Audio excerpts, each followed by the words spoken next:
Two sides clearly see it very differently, so let's talk about it with our panel. Syndicated columnist George Will, A.B. Stoddard, associate editor of The Hill, and syndicated columnist Charles Krauthammer. Welcome to all of you. Good to see you. All right, so we have another delay in signing up for Obamacare. Today was the drop-dead deadline. It was December 15th. That got changed to today. Then quietly, there's what they're calling a grace period. George, how do you think this is going to go over? You used the word quietly, and that's exactly it. This is Obamacare now is a tapestry of coercions mitigated by random acts of presidential mercy, announced in the most bizarre ways. Months ago, when they announced the suspension of the employer mandate, it was a Assistant Secretary of the Treasury, of whom there are 12, posted it on the Treasury website.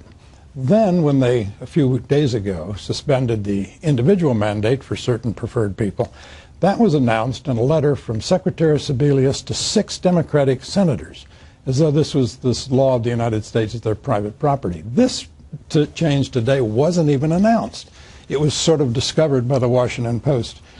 And it was made on the pretext that they're gearing up for an expected surge of traffic, which is kind of interesting because the one person we know who signed up today, the president, doesn't even get his health care from anything associated with Obamacare. But we know he was successful with his bronze plan selection. We do have that confirmed. Staff was successful. Staff did it for him. You're exactly right. I mean, he wasn't even...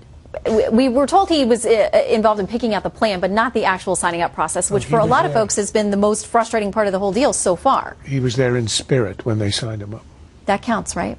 Bronze plan, it's official. But of course, Abby, we have this problem of a lot of people who are going on the website. They think they're signing up, and there are still questions about whether those people, when January 1st hits, whether payments have been made, whether they're actually insured. That's the big problem, is that even if people, there is a rush of traffic today, and they anticipate that there'll be similar traffic into tomorrow. I don't know how your December 23rd went, but I'm not going to have any more time tomorrow than I did today, and I had none. But someone is going to hang in if they didn't get on tonight, past the midnight deadline, and sign up on New Year's Eve, on Christmas Eve. That said, even with really good traffic, people who become enrollees are not necessarily insured people because the insurance companies have not necessarily been paid. They won't know that until January. Of course, the people who had their own self-insured policies who got canceled, many of them haven't signed up. They become officially uninsured in January.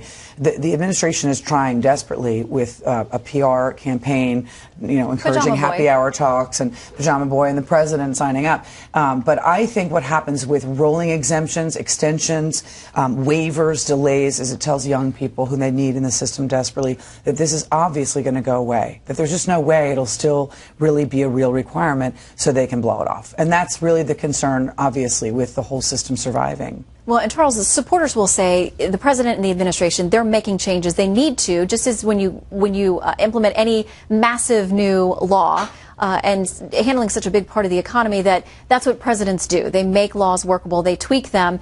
Have we crossed a line of tweaking, not twerking? Well, this is at least the 15th unilateral change in Obamacare the administration has made without changing the actual law. That's unconstitutional. That's lawless. That's banana republic stuff. As George indicated, the last change was made by a letter from the HHS secretary. It's the way you do it in a banana republic. If you want to know what the law is on a Wednesday, you check the correspondence of Il Presidente instead of looking at the law. There is no law. It's as if the whole 2,000 pages of Obamacare, which nobody has read anyway, are completely irrelevant. It's simply an authorization for the president and the HHS secretary to do anything required. And today, it wasn't even announced. It was leaked. And the people in the administration who leaked it refused to give a name. It was anonymous. It was like Watergate. It was like Woodward and Bernstein. And the insurers, the people who have to sign up, the people who sign up tomorrow, were not even informed. It was a simple change in the software. The insurers are upset because they only have 8 days to register anybody who signed up today, and now it's 7 days. They have no time. But again, this is the administration's running the insurance companies like errand boys. They are extensions, they are instruments, they are essentially an arm of the government, and we're seeing it every day. In the end, if this fails, this arm of the government, the insurers, are going to have only one recourse, and that's going to be a bailout, a huge government bailout with your tax money and with mine. And I know that you have a theory about what Republicans should do with that potential scenario and how they should use it in the upcoming negotiations over things like the debt ceiling. You can see it coming. Everyone speaks about the death spiral, which is when insurers have enrollments that are too small and are very heavily weighted to the old and the sick, because the young and the healthy aren't enrolling. So if you're a private insurer in a real market economy, you go bankrupt. The administration isn't going to allow that.